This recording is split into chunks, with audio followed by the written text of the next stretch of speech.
Mga kakonek, curious din ba kayo kung anong nangyayari sa likod ng mga balitang napapanood nyo? Ano-ano kayang makikita natin sa loob ng studio at newsroom ng isang media network? Hello CMU community! Ako si Kyre Blanker ng CMU iConnect. Nandito tayo ngayon sa ABS-CBN para sa News Facility Tour para sa mga journalism students ng City of Malabon University. Sabay-sabay nating silipin ang mundo sa likod ng kamera na tiyak magbibigay inspirasyon sa ating mga future journalist. Ano, tara? Habang nasa minibus papunta ng ABS-CBN ay hindi na maalis ang ngiti at pagkasabik ng mga journalism students para sa kanilang pagbisita sa ABS-CBN News Department. Pagdating sa ABS-CBN compound ay lalong tumaas ang excitement ng mga estudyante. KKP. Pagpasok ng gusali, game agad na nagpa-picture mga estudyante sa iconic logo ng Kapamilya Network. Bago magsimula ang tour, tinalakay muna ang safety and security protocols ng network. Matapos nito, sinubok naman ang galing ng mga journalism students sa pagbabasa ng balita. Mga kopya ng CCTV sa gusali ng Senado na mabayaan kanila noong kasagsagan ng rotational brownout. Live mula sa GSIS sa Pasay City, nagpapatol Karen de Guzman. May nagpasa ng headline. Mga kopya ng CCTV sa gusali ng Senado nang mangyari ang pamamaril isinapubliko. News reports.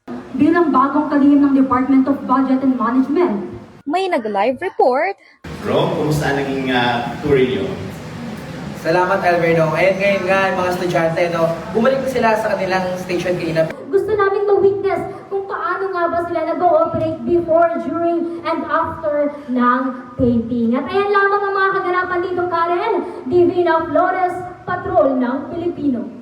At pinag-alakaran Davila. Kapamilya Online Live at A to Z. Ako si Karen Davila. Bernadette Sembrano. Anumang panahon, tapat kaming maglilingkod. Ako si Bernadette Sembrano. At Alvin L. Chico. Ako naman po si Alvin L. Chico sa ngalan ng ABS-CBN News in the service of the Filipino.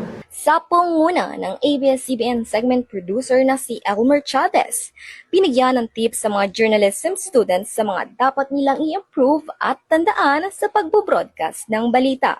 Masayang-masaya kami every time na mayroon nagpupunta dito ng mga batang journalist, mga campus journalists, because doon namin nai-impart na yung mahalagang leksyon of the past, and at the same time kami rin ay natututo from you guys sa mga inputs ninyo on how we can better reach the younger audiences. Matapos ang mini-workshop ay umarangkada na ang tour. Unang binisita ng mga estudyante ay ang studio, kung saan nakita nila ang mga naglalakihang broadcast equipment, tulad ng camera, studio lights, teleprompter, at ang mismong set ng TV Patrol at ANC. Nagkaroon din sila ng hands-on experience sa paghahawak ng camera, pag-ayos ng ilaw at pagbabasa sa teleprompter. Sunod nilang pinuntahan ang Camera Control Unit o CCU, kung saan nagkaroon ng kaalaman ng mga estudyante sa tamang pagtimpla ng volume, color temperature at seamless graphic transitions. Isa rin sa mga highlights ng tour ang pagbisita sa control room ng News Department.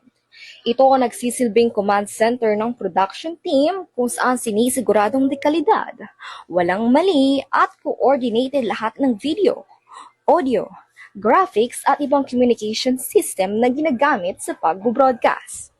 Dito may kitang napakaraming monitors, mixers, switchers, computers at iba pang high-end na equipment. Malaya ring nakapagtanong ang mga estudyante sa mga ginagawa sa likod ng kamera. Sunod namang binisita ng mga estudyante ang iba't ibang sets sa digital studio ng ABS-CBN News. Nakakamangha dahil kahit maliit ang espasyo ay nagagawa nila itong functional. Depende sa pangangailangan ng programa. At ang last stop ay ang newsroom na siyang pinakapuso ng isang news department. Dito ay nakita ng mga estudyante ang professionalism ng mga news producers na nagsusulat at nagmo-monitor ng balita. Bonus pa na nakapanood ng live sa TV Patrol Express ang mga estudyante. Nabigyan pa sila ng special shoutout ng news anchors na sina Jeff Canoy at Denise Dinsay. Shoutout po tayo sa ating mga bisita ngayong araw dito sa newsroom. Hello po sa mga estudyante ng City of Malabon University. City of Malabon. Shoutout tayo sa ating mga viewers dito ngayon sa newsroom on cue mula sa University of Malabon. Ang 3 araw na educational tour ay pinangunahan ni BA in Journalism Program Chair na si Professor Jentan. Naniniwala talaga ako na yung mga inaaral natin sa loob ng classroom, mas na-appreciate natin kapag nagagamit natin, nakikita natin, no? At nadidiscover natin ano ba yung buhay sa likod ng camera. And we learn from the experts or media practitioners themselves. Siyempre masaya ako na dahil definitely meron silang mga babauning maganda at masayang memory sa kanilang college life. Hindi lang basta pagbisita ang ginawa ng mga estudyante. Nagkaroon din sila ng Q&A session kasama ilang kapamilya reporters na nagbahagi ng kanilang mga karanasan sa mundo ng media. May tips pa sila para sa mga journalism students. The pressure will always be there. Hindi yan mawawala. What you do with the pressure, you embrace the pressure.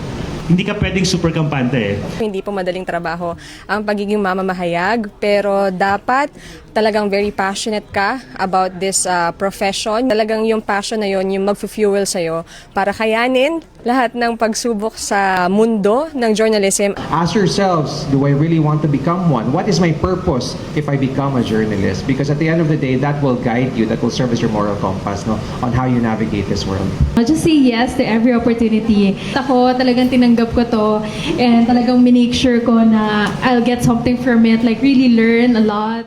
Para naman sa mga journalism students, naging memorable daw ang kanilang pagbisita sa media network. One for the books, ika nga. This media tour or yung eduk tour natin is educational siya. And hindi lang siya educational, interactive din siya. Kasi kanina, hindi lang kami tinuturuan, pinagamit din sa amin yung mga buttons, yung sa control room. Nakita namin kung paano nag-ooperate and at the same time, paano siya ine-ere. It was very grateful experience and at the same time fulfilling as a journalism student and someone nag-graduate na. This experience helped me to regain my interest. Mas na-ignite pa yung interest ko in terms of journalism and my interest in writing as well. Isa sa mga nare-realize ko every time na meron tayong tour, ang mga experiences ng mga veteran journalists is like a manual para sa atin. Para siyang guidance na magtuturo sa atin kung ano yung dapat nating mga gawin sa mga next step. It feels surreal na pambihirang pinangarap ko to nung bata ako at someday pinapangarap ko na makabalik ulit dito sa kinatatayuan ko at isa na akong reporter or anchor ng ABS-CBN. O ano, nag-enjoy ba kayo sa tour natin sa Kapamilya Network? Nakakamangha, di ba? Saan naman kaya pupunta ang mga journal students? Yan ang dapat nating abangan. Mula sa CMU iConnect, ako si Kyra Blanker, konektado para sa kabataang Malabueño.